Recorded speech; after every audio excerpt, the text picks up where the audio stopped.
I do have on 2 hoodies today. It is cold this morning, but it's work to be done and results to be had. So today's video is about the Mazda CX5 Grand Touring 2017, and we are doing brakes today. So we already got the wheel off, we got it jacked up. See, I already started without you. See, where you been? Where you been? You supposed to be out here helping me. Where you been? All right, let's get to it, all right? So we're doing brakes today. We have power stops. We have a box over here, there, and you know what? First thing we should probably do is open the box and make sure there are actually brakes in there. Because how bad would that be if we did all this work, took everything off, and there were no brakes in the box? Powerstop Evolution coated.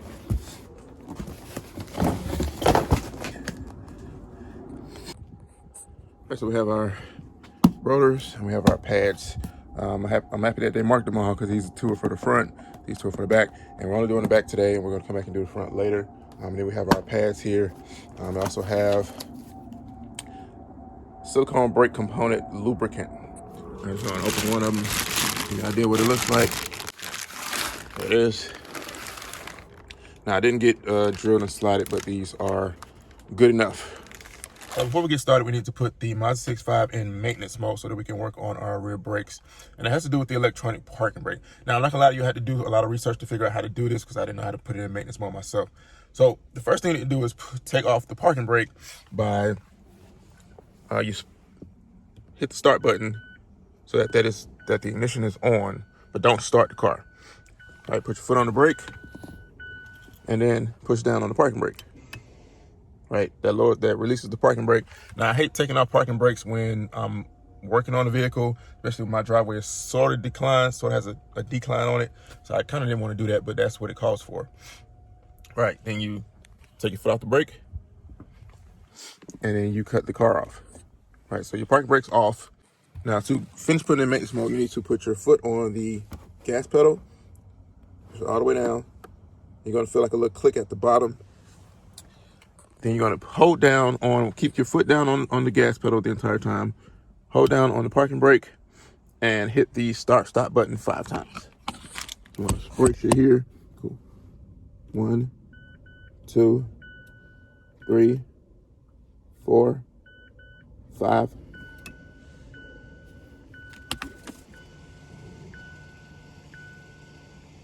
I don't know if you can hear that, but the parking brake just did a whole little thing, and you can hear it from sitting here. And now we're in service mode, or we're in maintenance mode.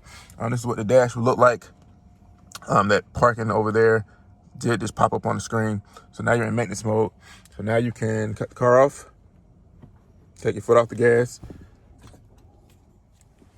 and then you're good to go. All right, so to get our caliper off here, we have 2 bolts. One's here at the top, one's here at the bottom.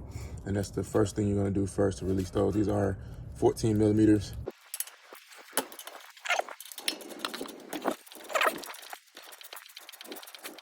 I'll go ahead and disconnect these. Little connector here. Hey, to release this little connector, I got a really tiny screwdriver, stuck it up, and you're just pushing this little clip up on the inside. Push it up and then pull. Yeah, make sure you don't break that. Now we have there we go. We have a caliper hanger right here. All right, just let it over to the side for now.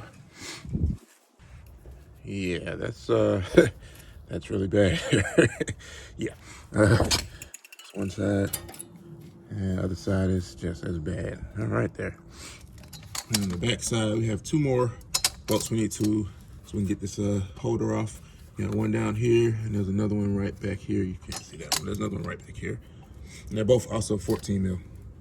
All right, so these bolts were on super tight. And I have a breaker bar, if you ever want to use that. But I don't have the right attachment to use this long one. Anyway, so we use the old method. Have that on like so. Get your closed-in wrench on the edge like that, create that tension, and you pull from here, pull up. All right, it will work, trust me.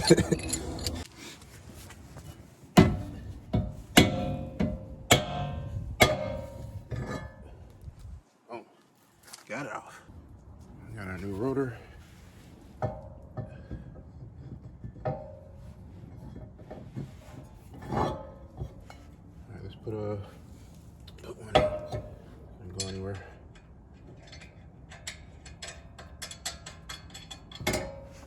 Right, so I just want to show the difference here. This is our old pad.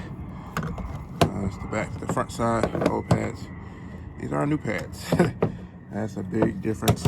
Might be better to look at it from this way. Look at how much pad is left and how much should be from a new one. Yeah, that's a big difference. You can't even see the, anyway, that's a big difference. So it was definitely past time to replace these pads. Now they are the exact same shape, exact same size. So these are the perfect ones. Now these are the real ones. These are from this box, 117-1846. And make sure you verify on the back, 1846, to make sure you have the right ones. As you look also on these pads, you have this clip on the left side, and you have a clip on the right side of the other one. So make sure you have the right ones. I also came with these new clips. We're gonna use these new ones instead of these old ones here. Now I was cautioned about these slide pins, and if they don't slide, then you need to clean them out. And they'll actually slide very well. Yeah, they actually slide very well, so we should be good there. So we're gonna just replace our new clips and keep going. All right, for our new clips, and I left one of the old ones on purpose so that I know how the new one went on. So goes on like this. This little section on the middle goes into that little indentation there. So you just push it under, and it snaps on. There you go. Same thing with the other side.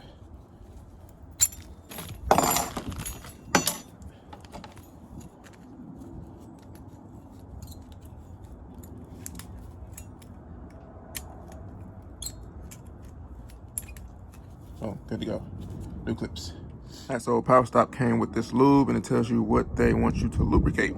Now I have a set of all rotors and pads, but we're just doing it back today. But it didn't come with much. This is a little small pack.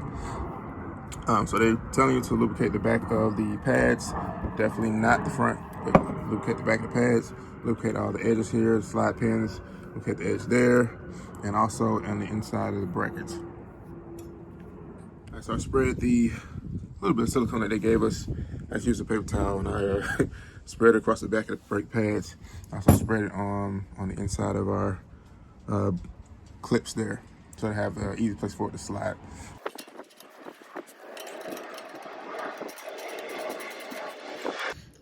All right, so sorry, I'm moving kind of fast.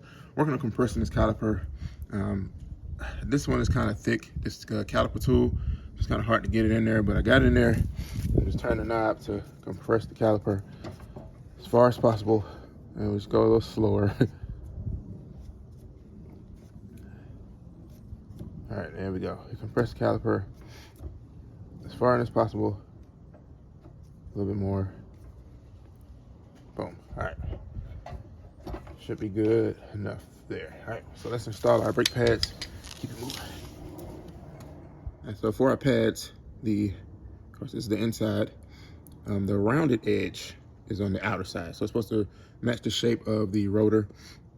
So these little slide clips are supposed to be on the bottom.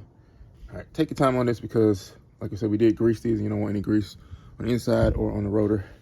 All right, here we go. It took a little bit of persuasion there, but you got it. Your pads can just rest against your rotor.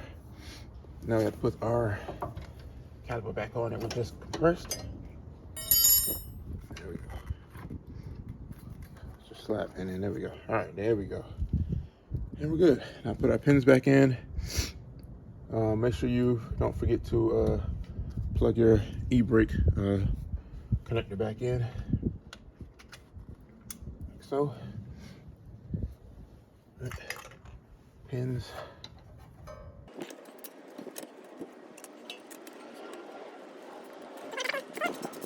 All right, you go. Should look a little something like that.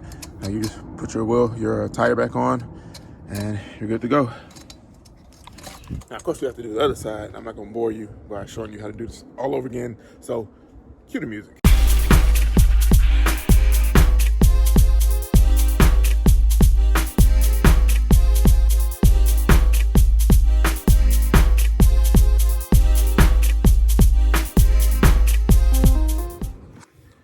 All right, y'all, we are almost done. We got it back down on the ground, got the wheels back on. Got everything put back together. Looks good.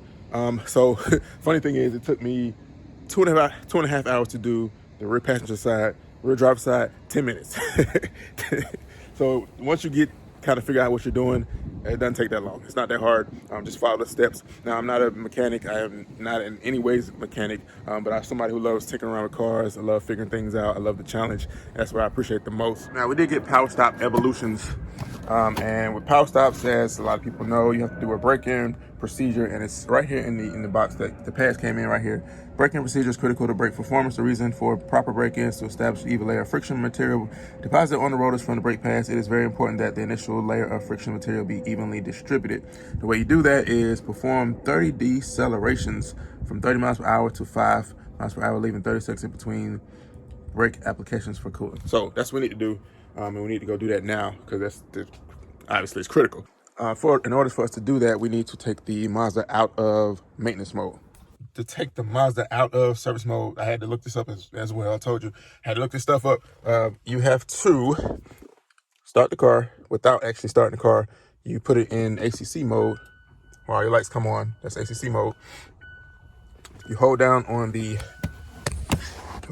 gas pedal all the way to the floor to hear it click. Hold up on the park brake, and then you press the start-stop button 3 times. 1, 2, 3. Cool. Right, I don't know if you heard that, but the electronic parking brake was doing this thing. It decompresses. It says zzz. I don't know if you heard that now. But anyway, and if you look at the dash, that park light is gone, which means that you are out of maintenance mode. So that's it. Cool. So the next thing we need to do is take for a drive and do the break-in process. Let's do that now.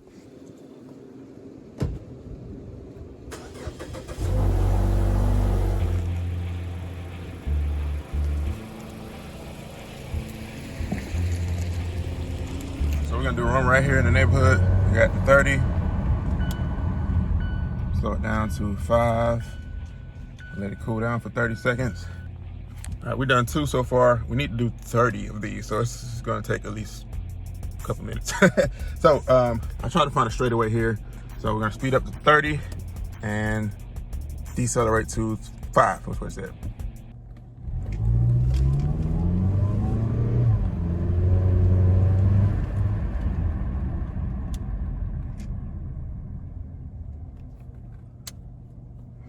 Happy I'm over here in the quiet area where nobody is at, because they'd be looking at me like, what are you doing?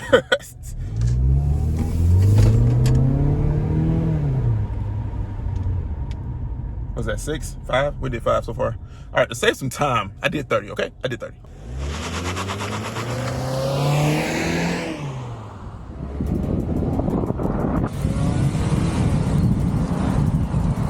All right, y'all, we are done. We are back at the house. Everything went smooth. The brakes feel amazing, right? And the only problem now is you can feel the difference from the front and the back. You can tell the back brakes are new. It kind of dives in a little bit in the front, so we know we need to replace the front brakes. That'll be our next video. We have to do that probably next weekend. Stay tuned for that, and please subscribe. So so we did upgrade to Powerstops. These are Powerstop Evolutions. Of course, all links will be in the description below for everything I use, all the tools, the brakes, the pads, everything will be in the description below. But there's a reason why we upgraded to Powerstops. And the real reason is because, right, this is my wife's daily driver, and she has a heavy foot, all right? Whether that be the throttle or the brake, my wife has a very heavy foot, all right?